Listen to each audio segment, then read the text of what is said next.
15 सितंबर को प्रधानमंत्री नरेंद्र मोदी का जमशेदपुर दौरा होगा। देखा जाए तो ये दौरा सरकारी भी होगा और कहीं न कहीं राजनीतिक भी होगा। सरकारी इसलिए क्योंकि इस दौरे के दौरान न सिर्फ 3 नई वंदे भारत एक्सप्रेस ट्रेन की सौगात जो है वो प्रधानमंत्री झारखंड और बिहार को देंगे, बल्कि इसी दौरे के दौरान एक परिवर्तन सभा का भी आयोजन किया गया है।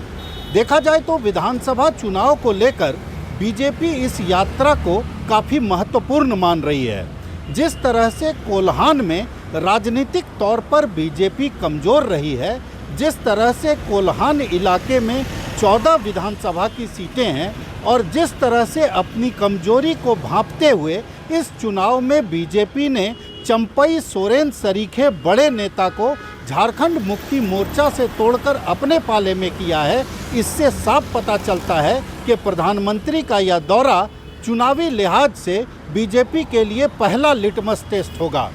इस दौरे को लेकर जिस तरह से पूरे कोल्हान इलाके में कार्यकर्ताओं के बीच उत्साह का संचार किया जा रहा है, ये अपने आप में ये बताता है कि बीजेपी इस परिवर्तन सभा को लेकर खासी उत्साहित भी है और चिंतित भी।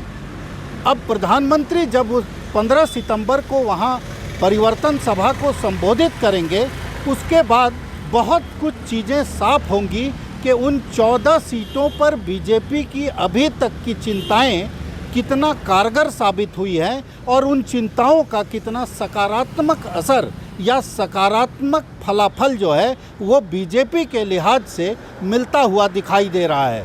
क्योंकि इतना तो तय है कि इस बार बीजेपी चाहती है कि कोल्हान से कम 5 से 6 सीटें जरूर पार्टी के पाले में आ जाए।